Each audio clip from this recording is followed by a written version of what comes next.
aí pessoal do Facilitando a Medicina, tudo bom com vocês? Eu sou Cleverson Dovec e a gente vai para mais uma aula referente à farmacologia.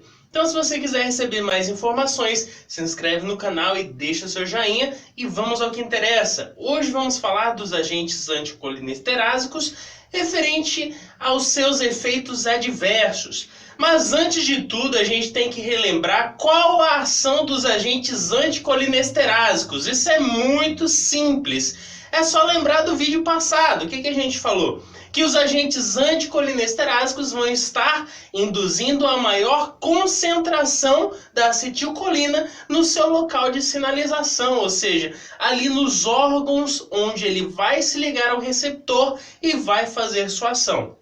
Então, aqueles fármacos anticolinesterásicos vão estar ali exatamente para aumentar a concentração de acetilcolina.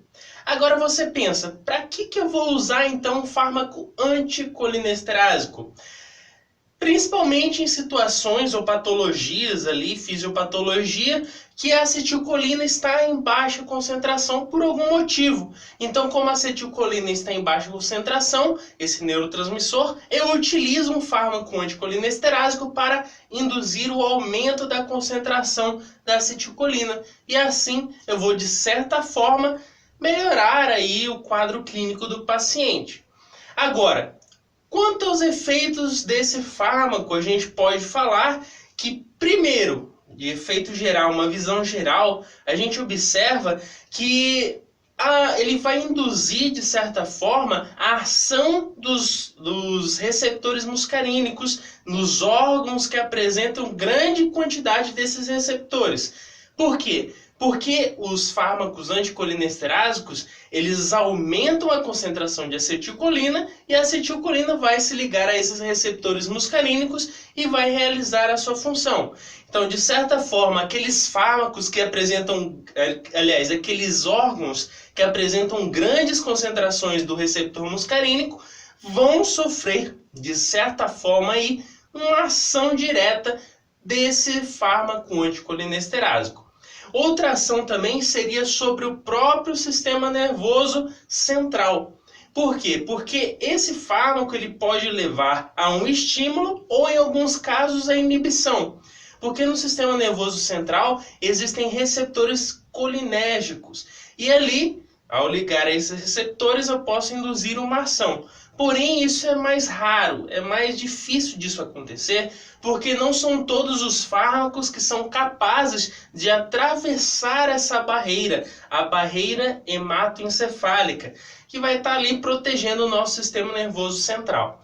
Então, basicamente seria essa a ação inicial de um fármaco anticolinesterase. Agora, quais seriam os órgãos, geralmente, que vão ser afetados por uma ação adversa ou uma ação direta do fármaco anticolinesterase?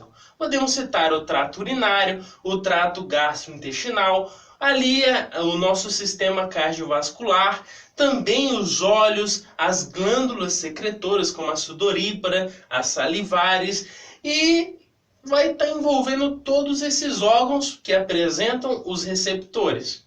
E o que seria um efeito adverso? O efeito adverso é aquele efeito que, ao administrar um fármaco, eu não esperava que esse paciente tivesse esse efeito. Vou te dar um exemplo. Eu administro um fármaco. Esse fármaco é para ajudar em determinado órgão. Porém, o fármaco, além de atuar sobre esse órgão que eu quero que ele atue, ele pode atuar sobre outro órgão que eu não esperava. E aí ele vai causar efeitos adversos, efeitos que eu não desejava. Então, um efeito adverso é aquele efeito não desejável, que a gente não espera que aconteça no nosso paciente. Então, já de início, quais os efeitos que a gente pode ressaltar, por exemplo, no trato gastrointestinal? Esses fármacos anticolinesterásicos, eles vão induzir uma maior peristalse ali no nosso trato gastrointestinal. E com isso, o que vai acontecer? Eu aumento a liberação do suco gástrico. Vou aumentar uma grande quantidade ali da liberação do ácido clorídrico, que é necessário em medidas adequadas para o processo de digestão. Porém, aí vem o pulo do gato. Por quê? Como efeito adverso, eu administro um fármaco, por exemplo, para atuar em determinada área do corpo. Porém, esse fármaco acaba induzindo esse efeito de aumentar a liberação de ácido clorídrico ali no nosso estômago. E esse paciente ele pode ter gastrites, por exemplo. Então seria um caso aí desagradável, ele já tem uma gastrite, a irritação vai ser maior, porque um ácido ali na nossa mucosa estomacal que já está irritada, vai piorar a situação, vai piorar o epitélio que está revestindo o nosso estômago. Ou até em casos mais agravantes, uma pessoa que apresenta úlceras pépticas. Então aí vem um ponto a se destacar. Sempre observar o paciente, saber quais os possíveis problemas que ele possui para evitar esse tipo de efeito adverso, um efeito que a gente não deseja. Então, um efeito adverso seria o aumento da liberação desse suco gástrico, desse ácido clorídrico, que pode ser prejudiciais em pessoas que apresentam úlceras pépticas. Outro efeito também dos fármacos anticolinesterásicos seria nos olhos. Nos olhos, nós vimos no vídeo passado, ali na sua ação terapêutica, que esses fármacos apresentam uma função primordial para o tratamento de glaucoma. O que é glaucoma? Glaucoma seria aquela enfermidade onde o olho apresenta uma grande pressão dentro dele, uma pressão ali ocasionada por causa porque não existe uma drenagem adequada do humor aquoso. E porque existe grande concentração desse líquido humor aquoso, aumenta a pressão intraocular. E isso é o glaucoma. Então eu uso o fármaco para isso, para induzir o que é a drenagem desse líquido e diminuir a pressão intraocular. Porém, como efeito adverso, a gente pode dizer que existe uma certa irritação no olho do paciente, fica meio vermelho ali. Também pode ocorrer ali algum caso de miose, que seria a contração da pupila, e o paciente que utilizou esse fármaco vai ter dificuldades o quê? De ver objetos longes, principalmente aí uma pessoa que dirige, por exemplo, vai ser muito prejudicada. Então, lembrando que os efeitos adversos seriam o quê? Vermelhidão, irritação, a pessoa se sente ali no mal-estar, porque existe uma miose, a pessoa não consegue enxergar objetos distantes dele. Então, fica essa dica para você. Outro efeito dos fármacos anticolinesterásicos, podemos citar o coração, ali no nosso sistema cardiovascular. Qual seria a ação desse fármaco? Seria de bradicardia, ou seja, eu vou diminuir o trabalho do coração. Vou ter ali uma diminuição no nosso débito cardíaco. O coração vai trabalhar mais tranquilo, mais sossegado. Porém, qual seria um caso de efeito adverso que eu não espero num paciente? Por exemplo, eu utilizei um fármaco para determinado órgão, porém ele acaba atuando sobre o coração. E até aí, beleza, pode ser até normal ali, dar uma bradicardia leve, porém, aí vem o pulo do gato também. Qual seria? O problema é o paciente hipertenso. Olha isso, hipotenso, ou seja, a pressão dele já é baixa, ele tem aquele problema de pressão baixa. Se eu vou diminuir mais ainda o débito cardíaco, diminuir ainda os batimentos, eu posso ter complicações nesse paciente. Então, observação para aqueles pacientes hipotensos, ou seja, o coração já está ali meio fraquinho. Então, observação a isso. Então, efeitos adversos seria bradicardia e diminuição do débito cardíaco, e observação para os pacientes aí que apresenta um déficit no sistema cardiovascular exatamente. Também existe a ação dos nossos fármacos lá no trato respiratório. Basicamente, nas nossas vias. O que ele vai fazer ali nas vias respiratórias? Basicamente, ele vai aumentar a secreção nos nossos brônquios, o muco. E isso pode ser bom para a proteção do epitélio, evitar qualquer tipo de lesão. Porém, qual seria o problema? O problema seria em pacientes asmáticos, Porque a gente já sabe que o paciente asmático ele já tem problemas de broncoconstricção.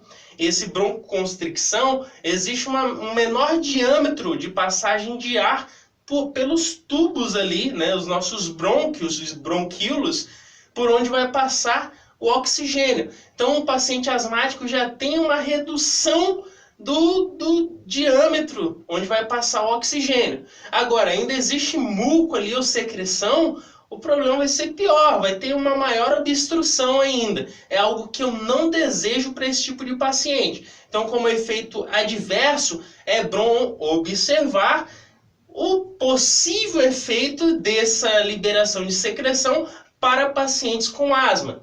Então, fica essa dica para você.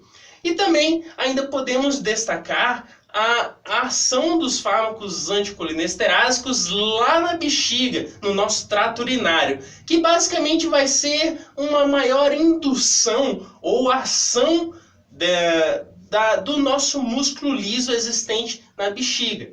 Então a bexiga vai estar ali sempre realizando o seu trabalho com uma contração até fidedigna, vai estar um trabalho bem realizado. E com isso aumenta o quê? A micção, as vezes que o paciente vai querer urinar. Então, lembre-se, o fármaco anticolinesterase, ele induz o quê? A diurese. A pessoa vai querer urinar direto. Então, observação, aqueles pacientes que já estão tendo aquela vontade de urinar demais, aquela sensação de bexiga cheia, é importante observar isso, porque é desagradável. O paciente vai ter vontade de urinar direto, aquelas crianças que já até têm dificuldade de controlar e urinar na cama, quem nunca fez isso? Mas é desagradável. Então, observar esses tipos de efeitos adversos para não complicar a vida do paciente. E ainda podemos destacar a ação dos fármacos anticolinesterásicos sobre as glândulas secretoras, como sudoríparas, ali as salivares. E qual seria basicamente a ação? A ação seria de aumentar o trabalho dessas glândulas, ou seja, eu vou liberar mais suor, vou liberar mais saliva. E isso vai ser importante principalmente em pacientes com xerostomia, aquele paciente que tem problemas na liberação da sua saliva, aquela sensação de boca seca ou até de deglutição, dificuldade de deglutição, porque está baixa ali as glândulas salivares. Agora, o que seria desagradável? A sudorese, o paciente pode suar demais, pode sentir esse desconforto. Porém, ele tem bastante benefício, ou seja, vai restaurar aqueles pacientes com essa xerostomia. Então, pessoal, com isso, fizemos mais um resuminho. Se eu te ajudei de alguma forma, deixa o seu joinha e se inscreve aí no canal. Valeu?